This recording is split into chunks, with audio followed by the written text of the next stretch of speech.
মনে আদিবাসের আশাটাই জটিল বলবো তাই তুমি মনে কৃষ্ণ কালের রূপ সাগরে বাঁচারা সবাই কৃষ্ণ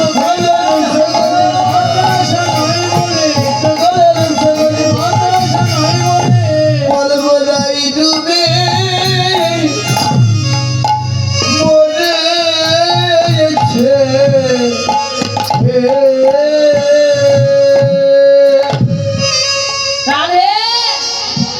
যদি তুই না থাকিস ওই জটিলা কুটিলার কাছে গিয়ে বলবো আমাদের রায় ধনী মারা গেছে তোরে তো জটিলা কুটিলা ভালোবাসে না যদি একবার শোনে রায় ধনী মারা গেছে তারা তো বড় খুশি হবে রে একবারে জেনেই না জগতে তো তুই একা নয় জগতে যেই কৃষ্ণ ভালোবাসে জগতে যারা কৃষ্ণ ভক্ত হয় না রে আজ তুই যেভাবে ডুবে গেলি জগতে তারা তো এভাবে ডুবে যায় তোরে সদনী রে ইহ জগতে কি জগতে যদি বন্যায় আসে ওই বন্যায় একবার উঁচু নিচু স্থান সকলে ডুবাইয়ে দেয় আবার বন্যা যখন নেমে যায় আবার ওই উঁচু নিচু স্থানে গুলো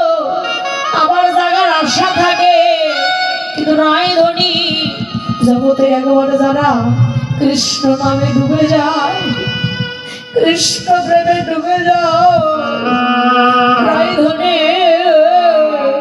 জগতে তাদের আর বাঁচার আশা থাকে না রে। জগতে তাদের বাঁচা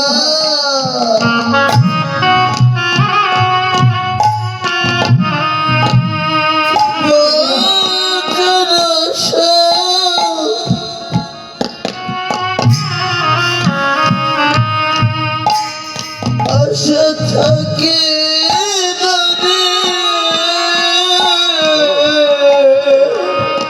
যারা কৃষ্ণ প্রেমে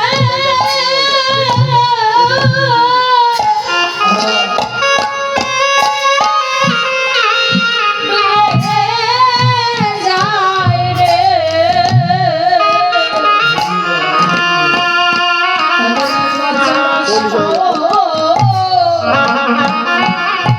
থাকে না রে ও যারা কৃষ্ণ প্রেমে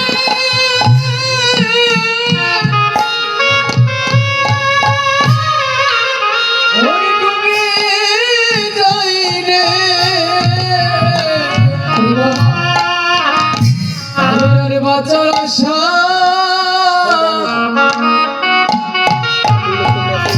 থাকে না রে। যারা কৃষ্ণ বলে তবে যাই রে কেবল কৃষ্ণ রূপ সাগরে কৃষ্ণ ডুবে যায় রে। কৃষ্ণ হলাম বলে কৃষ্ণ ডুবে যায় রে। বাঁচার সাজার থাকে কৃষ্ণ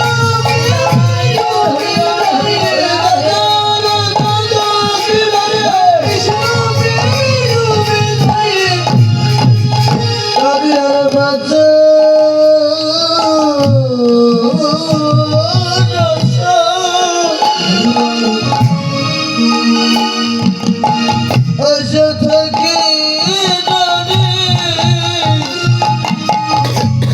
হে রায় একবার তো চৈতন্য হ যাবি না ওই বাদির ঘরে তো তোকে যেতে হবে রায় একবার জেগে ওঠ এমন আমার সখীগণ সবাই মিলে আজ রায়ধনীকে ডাকছে, ওরে নিশি অব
প্রতিধ্বনি করলে এই বাণী আজ যেন কারণে ছেয়ে গেল, ওরে শুনিয়া এই বাণী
প্রতিধ্বনি আজ কারণে যেন ছেয়ে গেল, বিলাসপুরের একটাই প্রতিধ্বনি, রাই যাব শ্যাম যাব। হঠাৎ শুনি আমার রাধারানী চৈতন্য হলো। আমার রাই যেই না চৈতন্য হয়েছে, এবার আমার বল্লভ চৈতন্য হলো। কেননা ধ্বনি গিয়ে যখন ধ্বনির কানে বাজলো আর ধ্বনি চৈতন্য হলো। এমন সময়ে ধরো সামনে করেছে উঠিয়া নাগরে বড় নিন্দে আলিসে আখি ঢুলো ঢুলো হেলো আলিসে বাহু বসানিয়া ধ্বনি বধূ নিল কোলে অমনি ওই ছন বদন নেহারে যেখানে যে বিগলিত হয়েছিল বেশ সাজাইল প্রাণনাথ মনের আবেশ। হাসি হাসি এক সখী বাসি করে দিল বাসি পেয়ে শ্যামনগর হলো শীত ভেল রাধারে সাজাই নাগর যত্ন করিয়া কবরি বাঁধিয়া দিল মস্তকে ধরিয়া এ যদি গানে বলে বলি হারি যাই রে এমন দোহানো প্রেম কবু দেখি নাই রে লীলার প্রাণে দাঁড়াই রাধা বসে বলি হারি যায় গোবিন্দ তোমার মধুর প্রেমে বলি হারি যায় এমন প্রেম কোথাও দেখিনি কেন আমার রাধারানী ফিরি ফিরি চাই আমার গোবিন্দের বদন পানে আমার গোবিন্দ ফিরি ফিরি চাই আমার রাধারানীর বদন পানে সারা রজনী ঘুমায়েছিল বসন ভূষণ এলোয়া হয়েছিল যখন ঘুমায়েছিল কবরী অর্থাৎ চুলে খোপা খুলে গিয়েছিল এবার আমার বান্ধব আমার রাধারানীকে ডেকে সুন্দর করে সুসজ্জিত করলেন এমন সময়ে আমার রাধারানীকে দর্শন করে গোবিন্দকে দর্শন করে শুনি গান বলছে হে গোবিন্দ একবার এসো আমরা সুন্দর করে হাত মুখ ধৌত করাই তোমাদের যুগল আরতি করাই করাইয়ে যুগল সেবা দিয়ে যার যার ঘরে ঘরে পাঠাই দেবো এমন সময়ে শুনে দিজ কল রব জাকি রাধা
আমার রাধা গোবিন্দে যুগল সেবা দিয়ে এবার বলছে রায় তোকে যেতে হবে জটিলার ঘরে গোবিন্দ হে তুমি চলো এবার নন্দালয়ে এবার আমার রাই ধনী গোবিন্দের বক্ষ মাঝে কেবল বক্ষে জড়াই ধরে বলেছে পরাণ বধূ সারা নিশি বড় সুখেই ছিলাম গোবিন্দ হে তোমার বক্ষ মাঝে কিন্তু একবার দয়া করো কৃপা করো আমি মাদের ঘরে আর যাব না গোবিন্দ হে ওই মাদের ঘরে আমায় তো কেউ ভালোবাসে না বলল হে আমি মাদের ঘরে আর যাব না রায় তুমি ওভাবে বলো না কেন একটু পরে তুমি আগে স্নান করবার করে আর আমি গাভী দহনকালে পথে দাঁড়াবো সেখানেই তোমার সঙ্গে দেখা হবে তুমি যাও এবার রায় ধনী চলে গেলেন কেবল যাবটের মন্দিরে আর আমার গোবিন্দ নন্দালয় গিয়ে পালঙ্ক করে ঘুমায় পড়লো রজনী বিলাসের কথা কেউ আর জানলো না রজনী বিলাসের কথা আর কেউ জানলো না যার যার ঘরে গিয়ে পালঙ্ক করে ঘুমায় পড়লেন এবার প্রতিদিনই মতো এক এক সময় মা এক একজনের অধিকার প্রমাণকালে ভগবতীর অধিকার এবার ভগবতী প্রতিদিন আসে আজ এসেছে পালঙ্ক করে গিয়ে আমার বল্লভের গায়ে হাত দিয়ে এবার বসলেন পালঙ্কের উপরে এবারে ভগবতী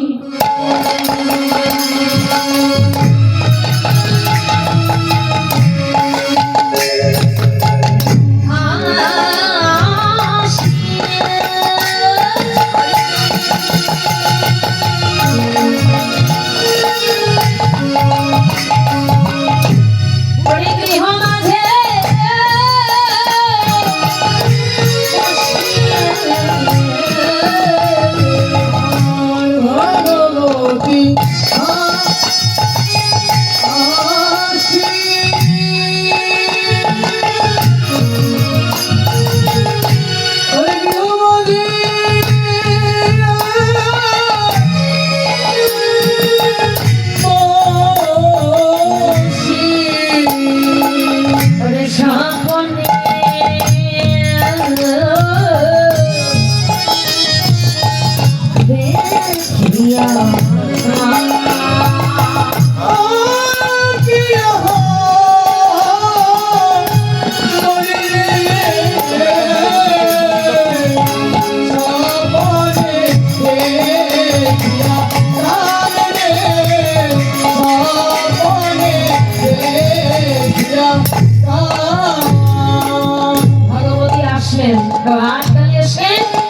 গোবিন্দের গায়ে হাত দিলেন।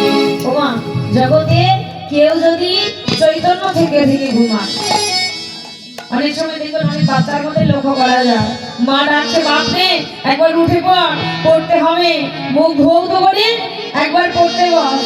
দেখবে চৈতন্য আছে ছেলে কিন্তু কথা বলছে না। এগুলোকে কি বলা হয়? জেগে জেগে ঘুমানো, তাই না? কিন্তু কেউ যদি ঘুমাই থাকে তাকে ডাক দিলে তাকে উঠানো যায়, কিন্তু জেগে জেগে ঘুমালে কিন্তু তাকে উঠানো যায় না। যায় জেগে জেগে ঘুমালে তাকে উঠানো যায় না। এবার আমার গোবিন্দ ঘুমাইছে, এমন সময় ভগবতী এসে কেবল গায়ে হাত দিয়ে তারে জানাইয়া ওরাইল সাবধান বলল, হে গোবিন্দ তুমি এখনো ঘুমাও?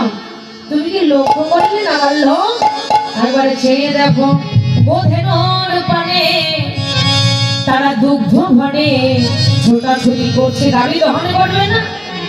তোমার সখাগণ একবার চেয়ে দেখো, ছোটাছুটি করছে, তাদের সামনে যাবে না? যাও বলো একবার গাড়ি দহন করো, তারা দুগ্ধ ভরে থাকতে পারছে না। এবার আমার কি করলেন গোবিন্দ? ভগবতীর চরণে প্রণাম করে সখাগণের কাছে আসলেন। কেন ভাবে এতে চেয়ে দেখো, আমার ভগবতী আশিস কি করলেন? যে সত্তরে উঠিয়া তাহারে দেখে, সত্তরে উঠিয়া তাহারে করালে হাত,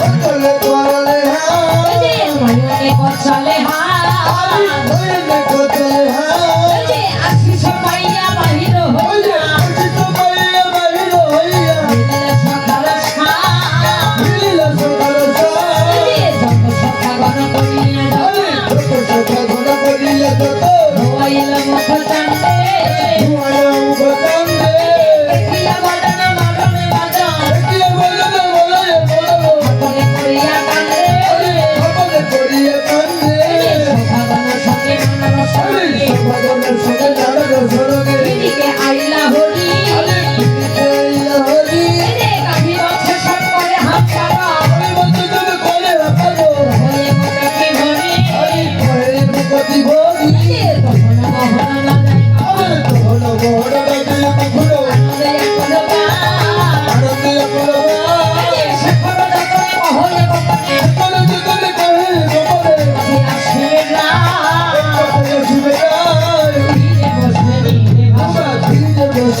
আমার বল্লভকে বলছে, গোবিন্দ হে তুমি গাভী দহন করছো, এখানেই থাকো, আমার সঙ্গে রাধারানী একটু পরে স্নান করতে আসবে, তোমার সঙ্গে দেখা হবে।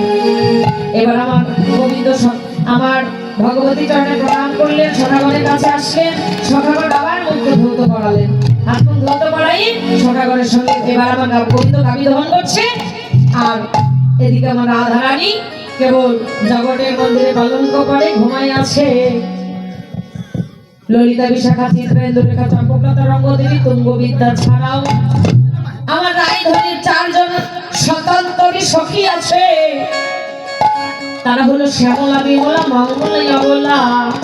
এরা প্রতিদিন কেবল সংসার, স্বামী, সন্তান সামলায়ে আমার রায়ধনীর কাছে আসে। প্রতিদিনের মতো আজও আমার রায়ধনীর কাছে আসলেন। কারণ শ্যামলা, বিমলা,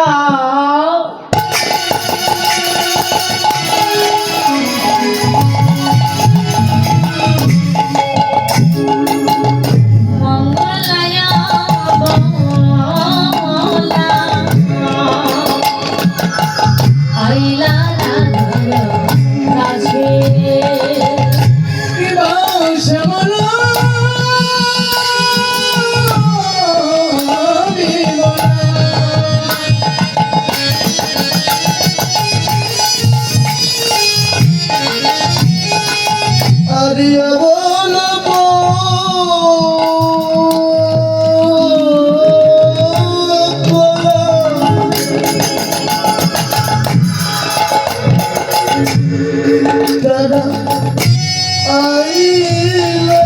ভালো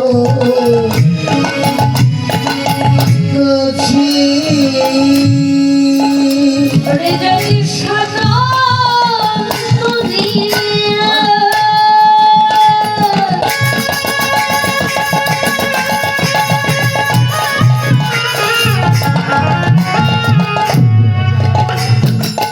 কথা বিনা ধরে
বেশি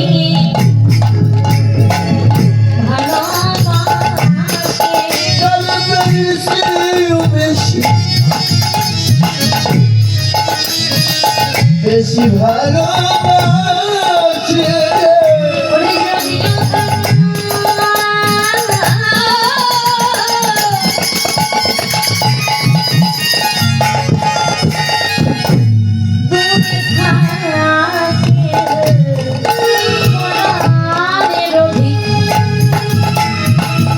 ভালোবাসে যদিও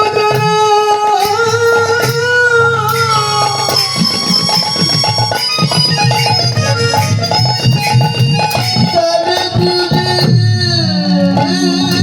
থাকে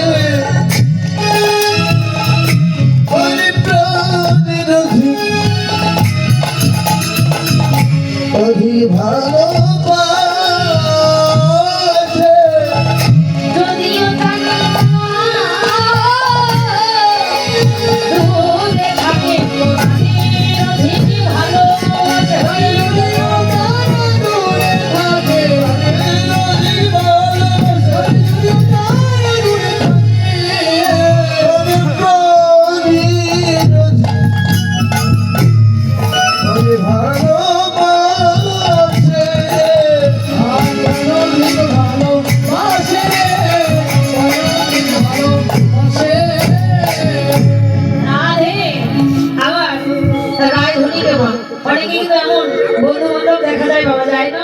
নিজে চাইতে বেশি ভালোবাসে তার বন্ধুকে, তার বান্ধবীকে। অনেকে আছে এমন, আছে না সমাজে দেখা